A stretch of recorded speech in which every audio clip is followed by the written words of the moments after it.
I'm Melissa from Northline Express, and it's time to talk chimney cleaning. Yep, that time of year has come around again when before you light your first fire and enjoy the warmth of it, that you make sure that your chimney is clean so you prevent chimney fires. It's very important at least once a year that you're having your chimney inspected by a professional, especially if you've got a masonry chimney, to ensure the functionality and make sure there's no damage to the chimney that could cause problems. But it's also very important that you're cleaning your chimney regularly as well. Now the amount of cleanings is going to depend completely on how often you're using your fireplace or your wood stove. Should you be an infrequent burner that just enjoys a home fire once in a while, then your cleanings are going to be less frequently. But it's still recommended that prior to burning season, you get out your chimney brush and rods and you give your chimney a good sweep. It's also a good idea at the end of the burning season as well.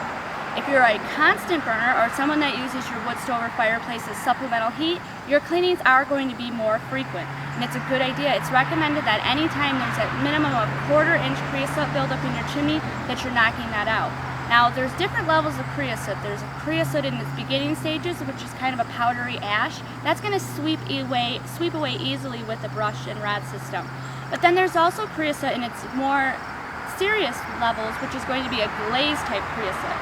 And if that's 1/8 of an inch or thicker, sometimes that's going to be too hard to remove with a standard brush, and that's when you got to call the professionals in and have that cleaned. But if you are keeping up on your chimney cleaning and you keep it where every season before and after you are keeping it clean, this is definitely something that should be a DIY project that you can take care of yourself.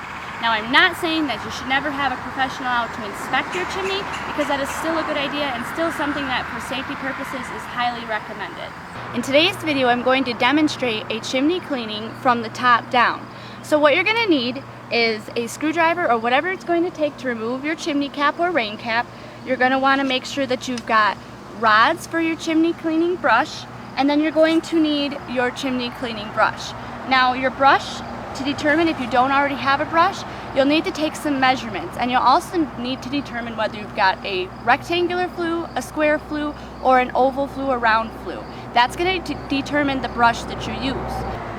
Now if you're cleaning a clay flue tile chimney like we're going to be cleaning today, you can go ahead and use the wire bristle brushes. There's regular wire bristle brushes that are going to look like the brush I've got here, and then there's also flat wire brushes. Those are going to be just a little more heavier duty, and that's going to depend on which one you need by how dirty or how often you use your chimney. A chimney that's used only once in a while or infrequent burn, you're going to be just fine with your regular wire brush. If you've got a chimney that you're burning in as supplemental heat, so it's constantly used in the winter months, then you're going to want to make sure that you're using a heavier duty brush, and also that your cleanings are more frequent.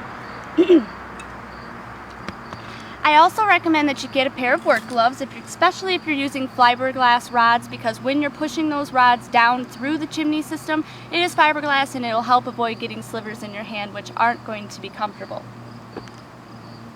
So the first step in our chimney cleaning process is to remove the chimney cap. Because we're cleaning from the top down, we need to remove the chimney cap to have access to the inside of the flue. And our cap is an easy one. It clamps down to the outside of the flue tile with some set screws. So all mine requires is a flat screwdriver and a little bit of elbow grease.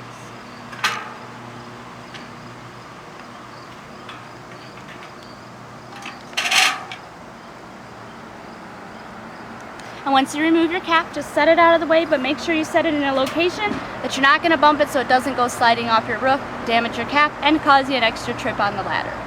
In preparation for cleaning your chimney from the top down, you're going to want to make sure that you've got your opening of your fireplace blocked off.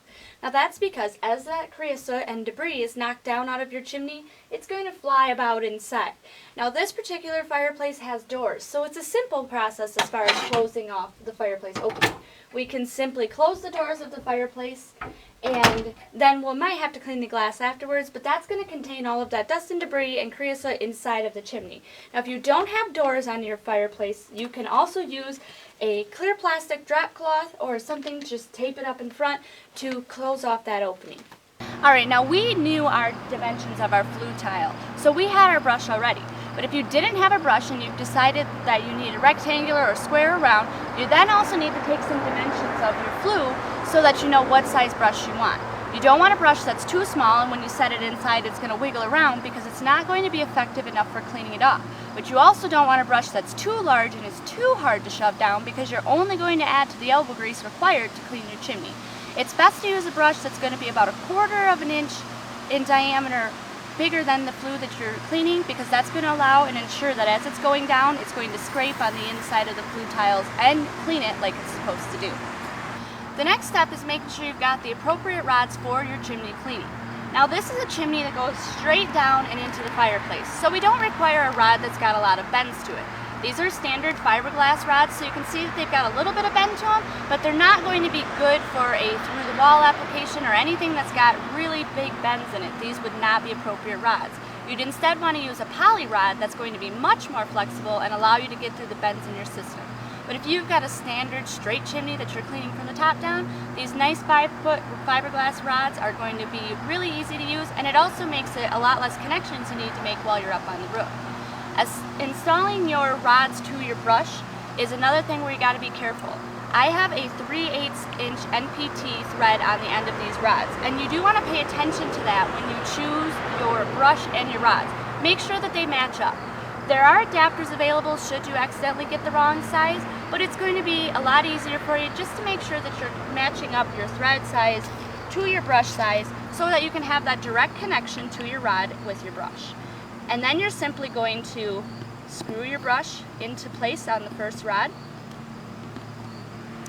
Now another thing to mention is when you're deciding how many rods you need. Now I told you I've got 5-foot rods here today, and if you don't know exactly how long or how deep your chimney is going to be, a good way to test it is to get a piece of rope and stand on top of your chimney and drop it down in, and then you measure that length of rope, and that's going to help you determine how much of the rod length you're going to need to be able to clean your chimney from the top all the way down to where your damper is in your fireplace. Okay, so I've got my brush attached, it's on there nice and tight. Now I'm going to install my second rod because we need about 15 foot of length, so I've got that here. So what I'm going to do is attach my second length of rod, and at this point this is where I'm going to insert the brush down into the chimney, and I'm going to work with this much length, only 10 foot, until I get the rods down far enough. That way I'm not having to struggle with 15 foot of rod above the chimney. It just makes the job on the roof a little bit harder. Okay, I've got my brush attached to my rods. Remember, I'm only using 2. I'll add a 3rd as I need additional length. Got my work gloves on because I'm working with fiberglass rods and I don't want to get any slivers while I'm pushing the brush down through the chimney.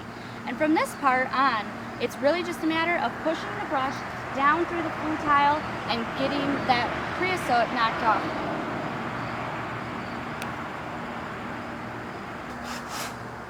Now this is something that's going to be a little bit tough, and don't let that scare you, because remember, we want those bristles of this wire brush touching all sides of the flue, because that's actually what's going to be knocking that creosote off of your chimney.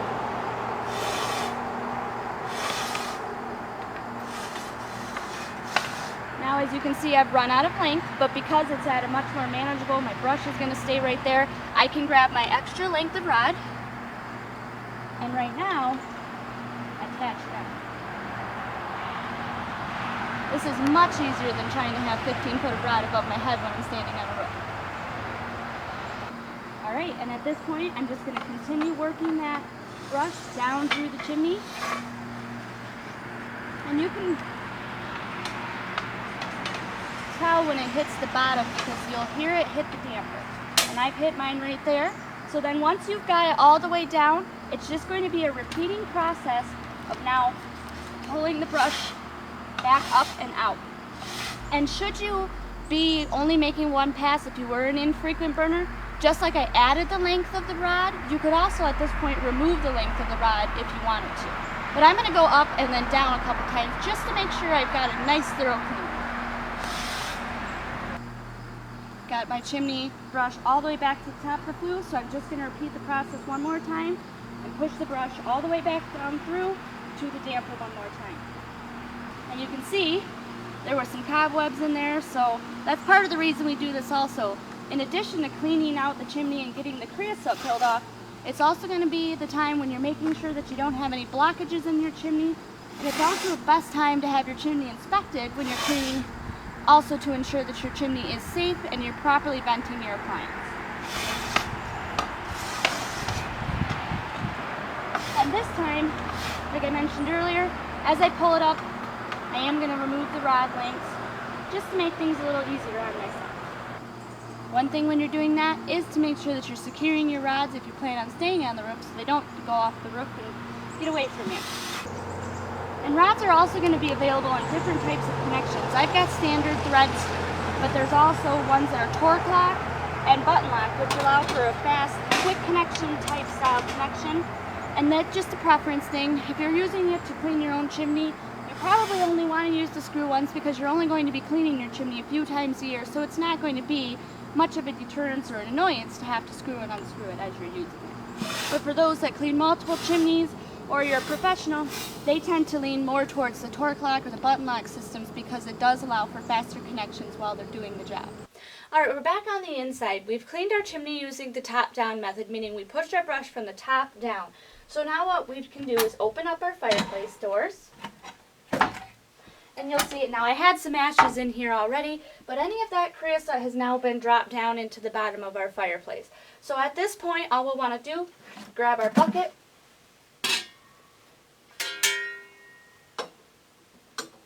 and then grab your broom and shovel and just clean up the mess in the bottom of your chimney. An ash vacuum would also be good at using to clean out the inside after cleaning your chimney. Well, I hope you found this information helpful, and I hope it's been enough to give you the confidence to clean your chimney yourself. Now remember, if you haven't had any type of history with your chimney, it's a masonry chimney that you maybe moved in and you never had the home before and you have no idea what's going on with your chimney, definitely time to bring in a professional and have that chimney inspected. If you've got heavy glaze buildup in there, that's also a time that I would recommend, rather than doing it yourself, hire a professional and make sure that it's cleaned properly so that you don't run the risk of a chimney fire. But if you've kept on your cleaning, it's inspected regularly so you know that your chimney structure is safe, a DIY cleaning is definitely something that's going to be a possibility for you. Using the top-down method is a great method if you've got a straight chimney and you're not afraid of getting up on the roof. At Northline Express, you can find all of the products like the brush, the rods, as well as the creosote removers that you need to clean your chimney and keep those home fires burning. And remember, if you've got questions, feel free to always give us a call at 866-667-8454. At Northline Express, home of the buy and try satisfaction guarantee, we're always happy to help.